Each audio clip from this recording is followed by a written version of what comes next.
Bonjour, bienvenue sur la DCTV, la télévision de la diaspora congolaise. Dans le cadre de l'actualité politique congolaise, mise au point à l'honneur d'accueillir pour vous, pour nous, son premier invité en la personne de M. Pascal Bilenga Wamukumadi, qui est le représentant fédéral de l'UDPS en Suisse. Et dans ce cadre, mise au point a choisi le palais fédéral dans la ville de Berne. C'est au cadre de la politique suisse. Et vous constaterez que pour la suite de nos émissions, mise au point ne restera pas seulement qu'à Berne.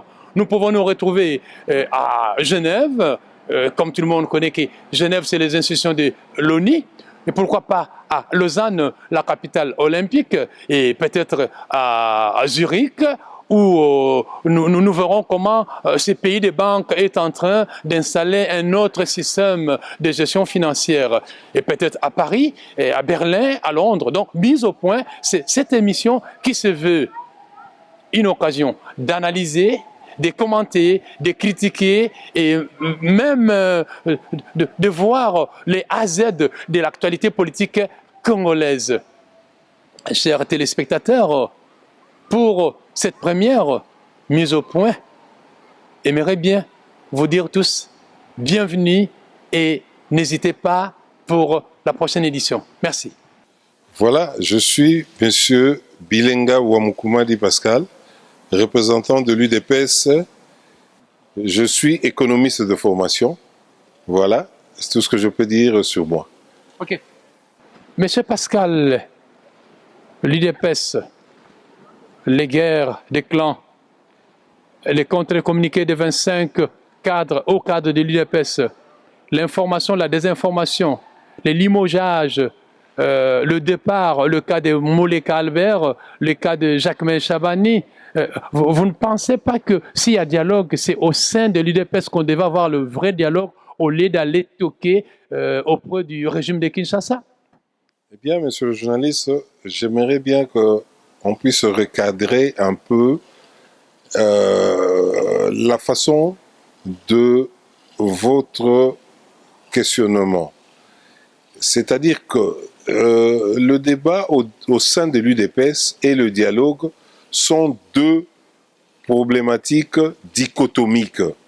Car au sein de l'UDPS, c'est déjà réglé, nous avons des statuts. Ok, monsieur Pascal, le temps pour nous de vous dire que nous allons revenir après, mais fidèles téléspectateurs, ce petit temps me permet de vous présenter le menu que nous avons retenu pour cette première émission. Avec notre invité, nous traiterons du dialogue, nous traiterons du glissement, nous traiterons aussi des élections, de la territoriale, des élections ou de la nomination des nouveaux ou futurs gouverneurs de province. Et si au dernier moment, nous aurons l'occasion, pourquoi pas, du vote de la diaspora congolaise. Monsieur Pascal, dialogue. Mais vous avez déjà pensé au format que vous voulez donner à ces dialogues? Bien sûr, je veux recourir à notre feuille de route. Le format, c'est simple. Nous demandons ce dialogue avec une facilitation de la communauté internationale. C'est ainsi que vous verrez que dans notre feuille de route, il est mentionné que nous aimerions que le dialogue puisse se faire sous l'égide et la facilitation de la communauté internationale. Et l'application des résolutions qui sortiront de ces dialogues, vous y avez déjà pensé? Bien sûr, monsieur.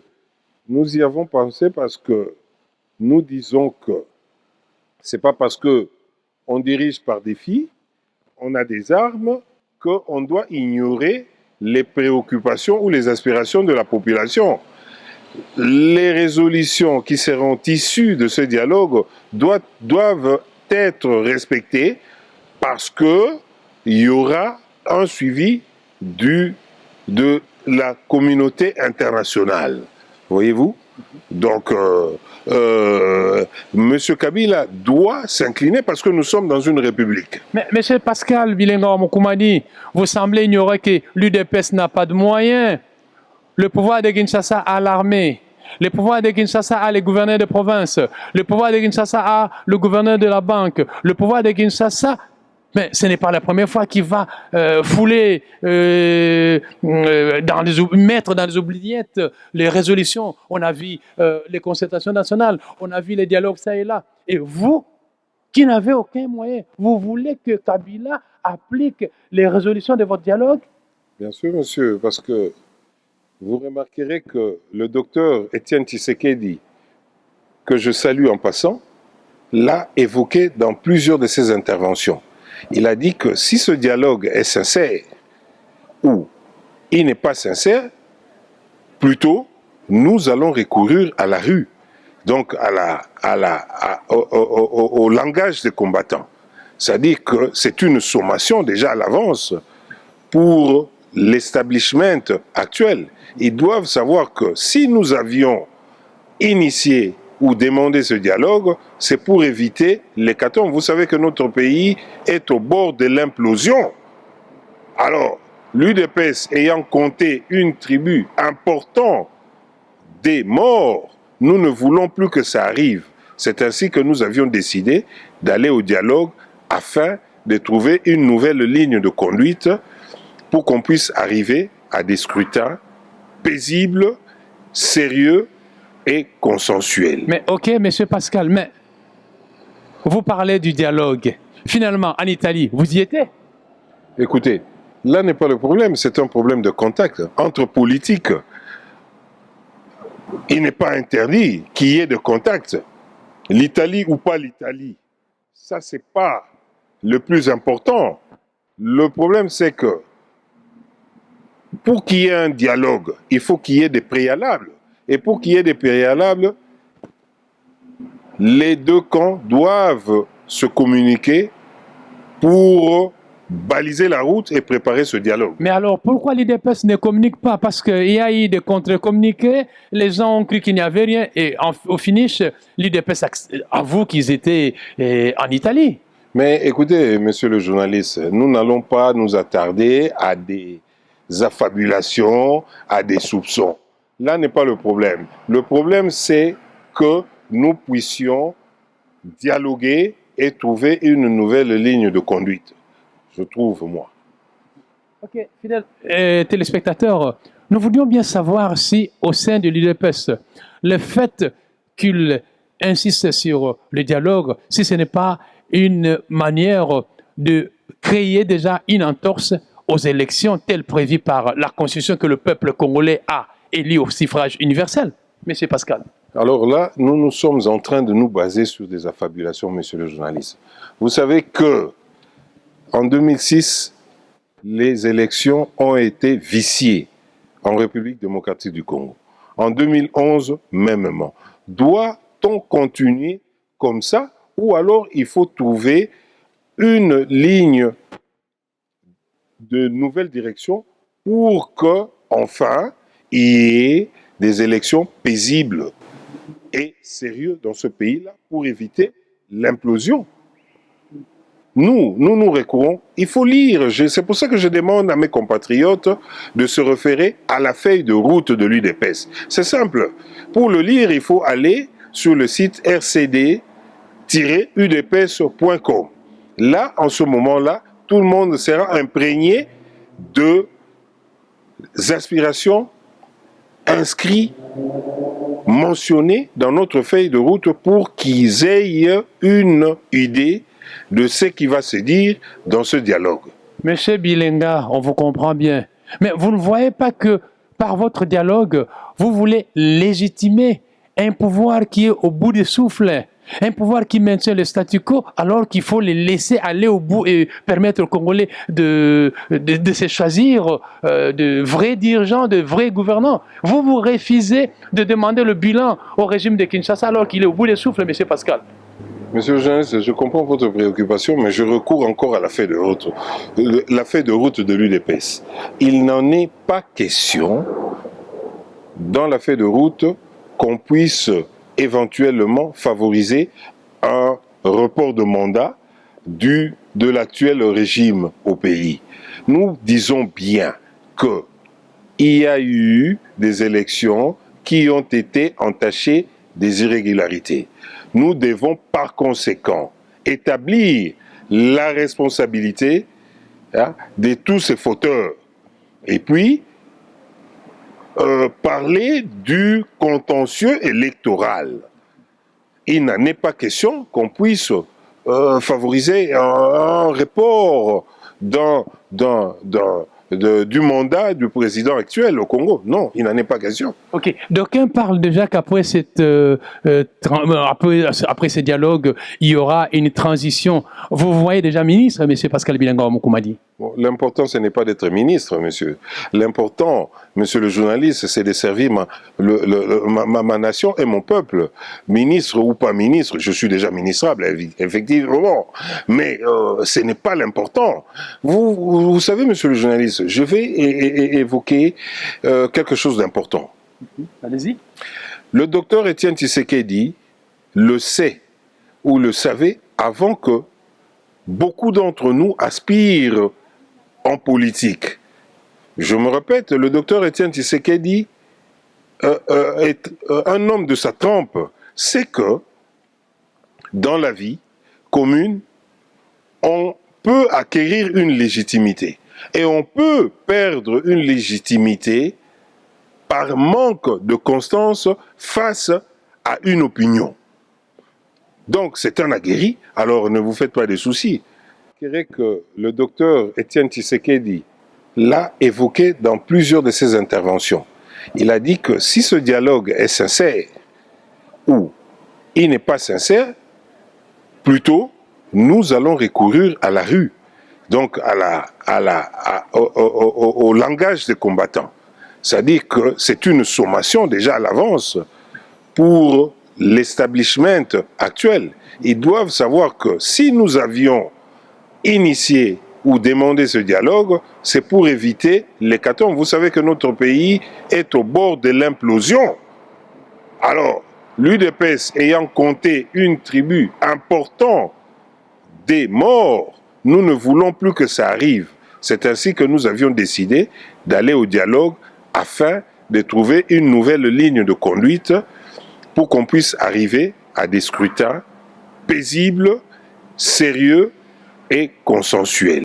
Monsieur Pascal Bilenga Mokoumadi, la manière de faire de l'UDPS, n'est-ce pas que marcher sur la mémoire de nos héros tombés sous la balle de l'ennemi?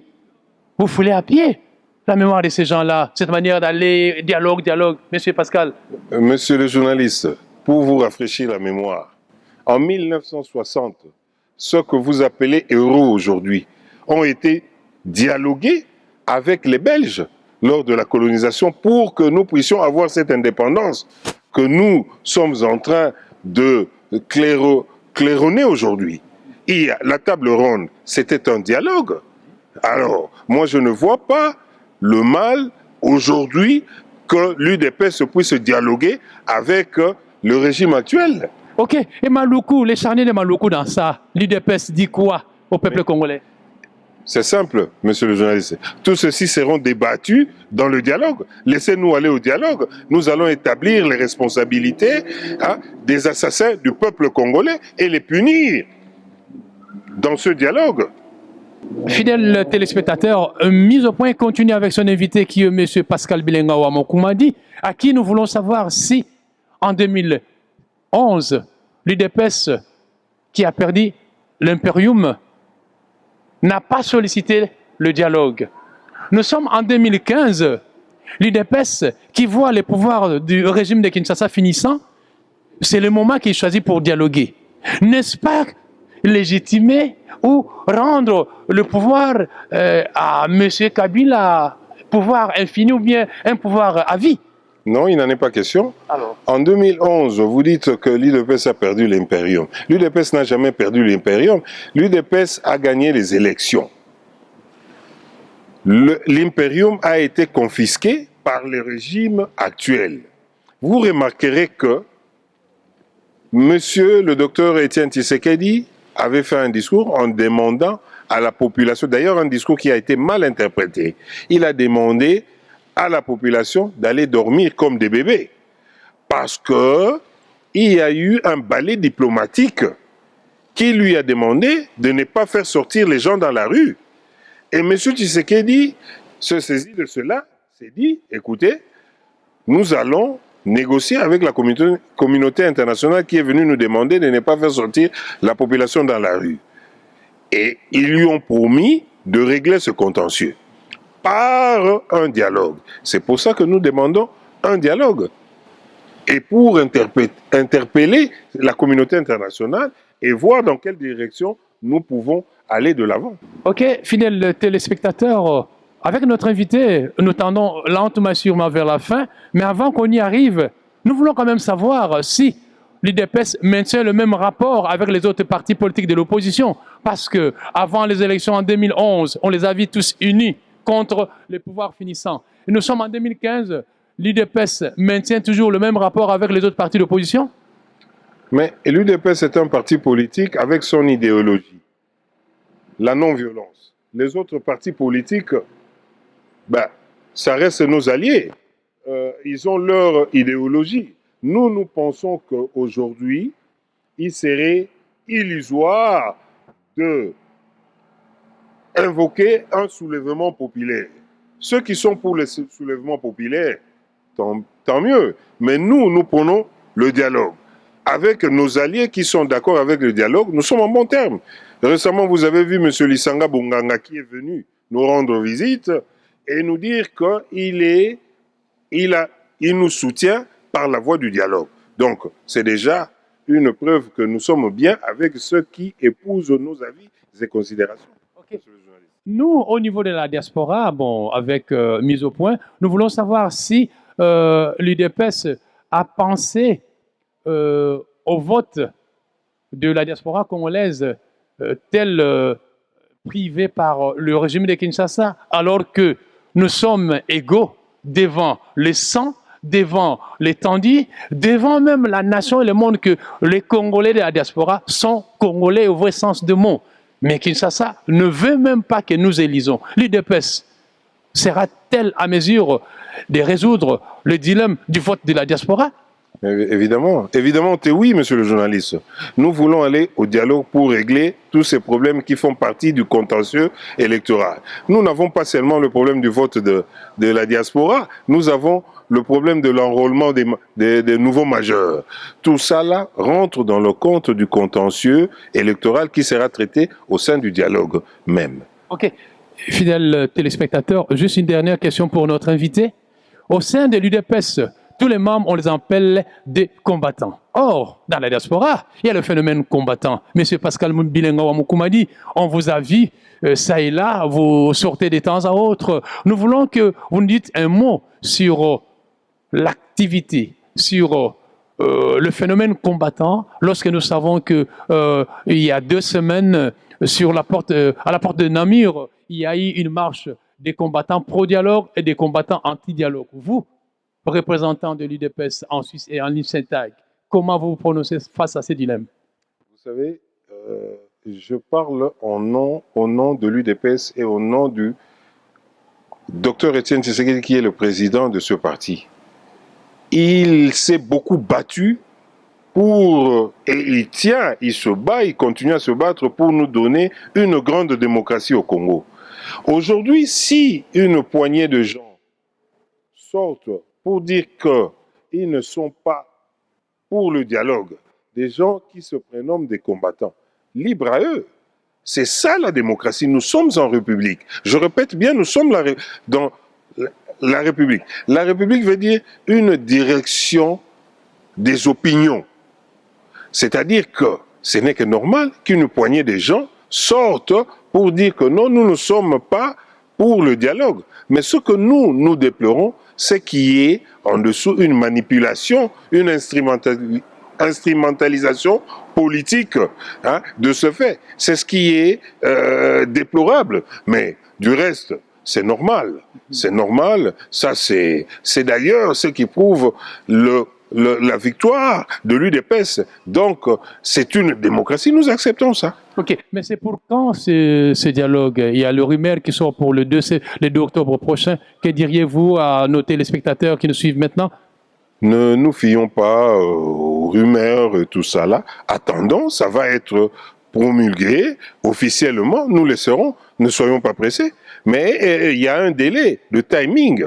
Lorsque ce délai de timing ne sera pas respecté, alors nous allons recourir au langage des combattants. Il a été dit par le président. Mon président l'a dit plusieurs fois. Ne soyons pas pressés, attendons. Et Kabila restera toujours président, Matata Ponyo, chef du gouvernement? Ben écoutez, on n'est pas encore allé au dialogue. Attendez qu'on aille au dialogue. Tout ceci ferait le débat dans le dialogue. Et puis après, les résolutions sortiront. Nous saurons si Matata Ponyo ou je ne sais qui continuerait à diriger le pays ou pas. Ok. Chers téléspectateurs, nous vous disons merci de nous avoir prêté votre attention. Pour cette première émission mise au point, a eu l'honneur de recevoir son premier invité en la personne de M. Pascal Bilenga Wamokumadi, qui est le représentant de l'UDPS en Suisse et en Liechtenstein. Et moi, l'animateur de cette émission, M. Pélage Descatedum. Nous vous disons tous merci et nous disons merci à notre cadreur, M. Pierre Lowe, et à son assistante, Mme Lisa. Et nous vous disons tous merci et nous vous prions de nous suivre à la prochaine production. Merci beaucoup, bye bye. Ciao.